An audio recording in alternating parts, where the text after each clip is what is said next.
Hey, what's up, y'all? It's Poppin' It's D. About to react to this impressive vid. This is Future wants to smash Beyonce and Ciara at the same time. But why would he say this? Is this some Nicki Minaj VMAs and Lizzo claps back at Aries Spears? Random. I haven't heard about Aries Spears in a very long time, but okay. Sure. Let's see what's going on with these people. Let's watch. Hello everybody, welcome to the Impressive channel.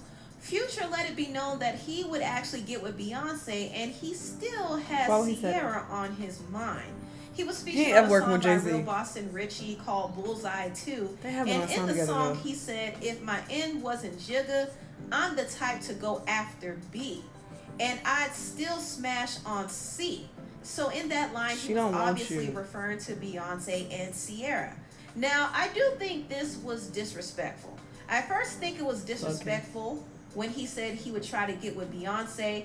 He probably meant it as a compliment, but Beyonce is married to one of his friends, Jay-Z. So it's kind of weird for him to say that, especially since he's cool with Jay. Future is a fuck grandpa. I've said it once, I'll say it again. This nigga, no shade. I ain't trying to age shame him or nothing like that, but it's like, at some point, you gotta grow up, my boy. You gotta grow up. You pushing 40-something. He might already be in his 40s, actually. You pushing 50, talking about you a smash your friend. What, like, sit down. A different side. Imagine if a female artist who Beyonce is cool with is singing or rapping about getting with her husband, Jay.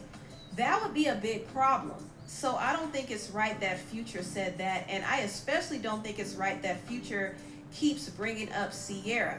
At this point, I think Future is trying to antagonize Ciara and her husband, Russell Wilson, because he's being pretty intentional with his disrespect. Weird ass niggas do that, you feel me, when their ex has moved on and they're feeling regret for them being a fuck nigga.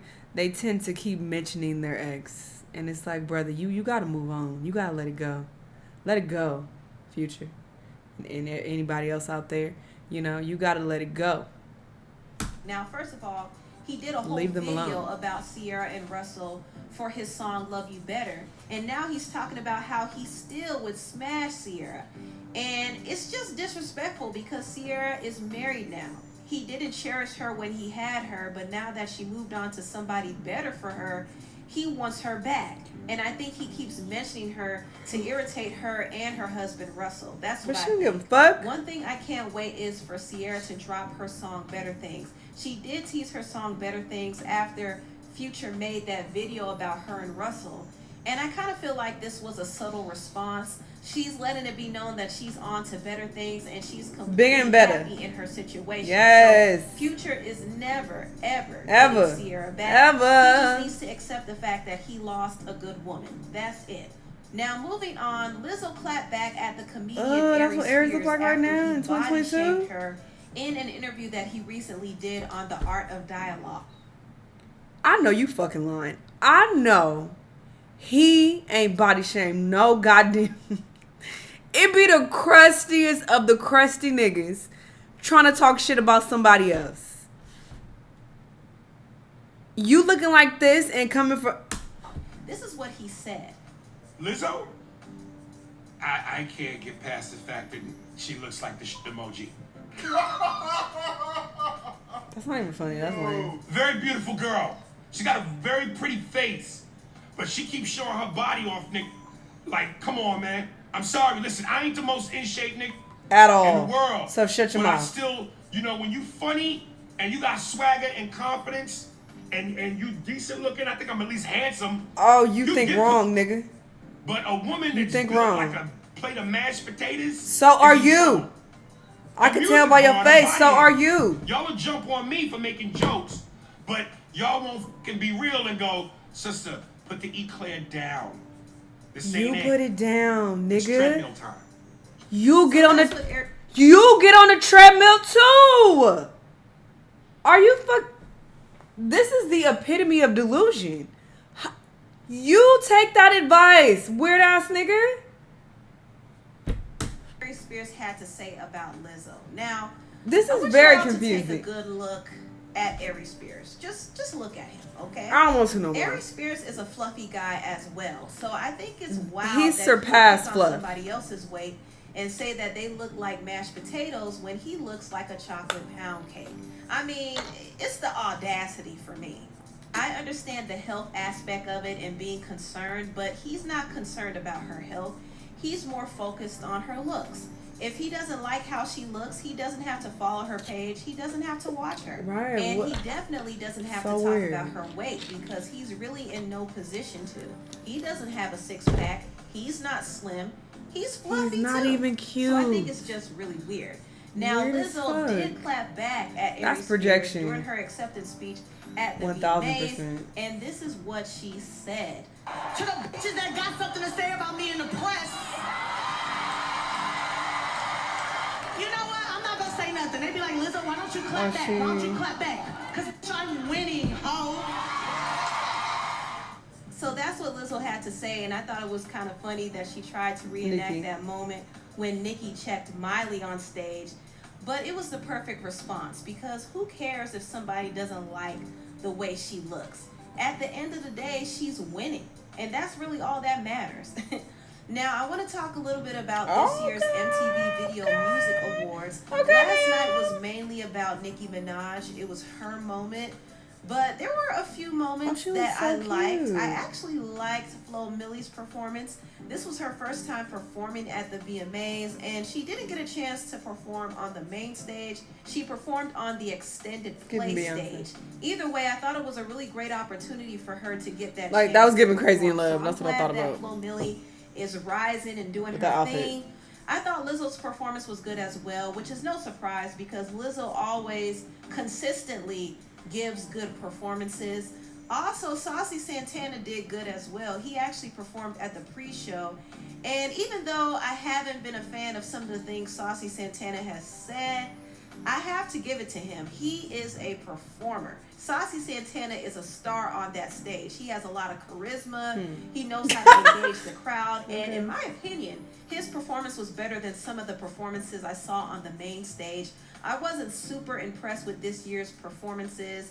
I know that they had some big names like Blackpink and Bad Bunny come out. I don't even think Bad Bunny was there in person. I think he actually performed at one of his concerts, and the VMAs used his footage.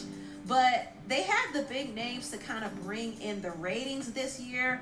However, the show still kind of fell flat to me. What the rest of If it Blackpink wasn't at? for the big They got names like 10 like people. Nicki, Bad Bunny, and Blackpink, Oh, no, I'm tripping. I don't thinking think people would have been really interested this year, if I'm going to be honest. And I kind of feel that way about a lot of award shows lately. I just think award shows in general have been falling flat. It isn't just the VMAs, but that's a whole nother topic for another video. Now let me talk about Nicki Minaj, because Nicki was the main event this year.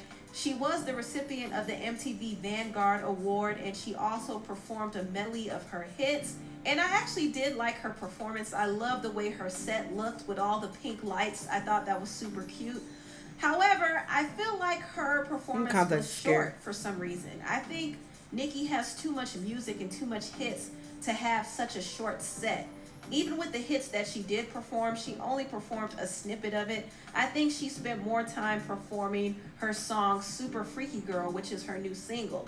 So obviously she wanted to promote that, but I wish she would have spent a little more time on her other songs. I think she should have done what Rihanna did some years ago. I remember back in 2016, she performed several different times throughout the show, and she performed multiple hits, and she had different stage designs and everything.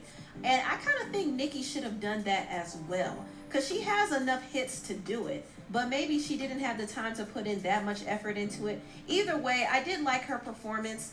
I loved her speech as well. I thought her speech was really touching, and she thanked a lot of people. She thanked everybody who helped her in her career. And I really liked the moment where she briefly brought up Michael Jackson and Whitney Houston, and she kind of touched on mental health and how difficult life can be for these artists behind the scenes. We see how much fame and money and success they have, but a lot of people don't know their struggles when the lights go off. They don't see what they deal with behind the scenes. So I thought that was pretty important for her to speak on that and kind of humanize these entertainers. But congratulations to Nicki Minaj for winning the Vanguard Award. That is a big accomplishment for her career. And she also won an award for Best Hip Hop Video for Do We Have a Problem featuring Lil Baby. So she had a big night, and I think she deserves all of her flowers. Anyway, tell what you... Okay, good for her. And people have told me that I don't even need to react to her album on Patreon because it's just a compilation of like her hits that she was going to perform at the VMAs. So yeah, I'm not even gonna bother. And when I looked at the at the track list closely, I was like, I know all of these songs. I've heard every last one of these. So yeah, it's no point. But yeah, I still don't understand the point of them releasing that album to Spotify. Okay, she's gonna perform them at the VMAs. Okay, why do we need that album released on Spotify? I still don't understand the point in that. Just perform the songs. But what does Spotify have to do with this, and why did that need to be released as if it's new material when it's old and we could have already searched it through their catalog because it's already on there? I don't get it, and it's annoying because I got excited when I saw it. Whatever, though. Future is a fuck-ass grandpa, and he gonna be a fuck-ass grandpa till, he's 6 feet under. And that's just what it is. We gotta accept that. Ciara has already accepted it and moved on, and she ignores him. She pays him dust, so, it is what it is. Aries Spears... The fucking audacity. It's so ironic for you to be speaking ill of the way that this woman is shaped when you are shaped the same way, sir. It don't make no fucking sense. So basically, this is self-hatred manifesting. You're upset and you're projecting because you are not happy with the way that your body looks, so you want to shame a woman whose body looks pretty similar to yours. I don't see how that makes you feel any better because your body still is spilling out everywhere. So what are we talking about? That don't make no sense. That was weird. Sure. Y'all let me know what y'all thought, though. Let me know what other videos you're going to watch, and I'll see you on the next one. Bye.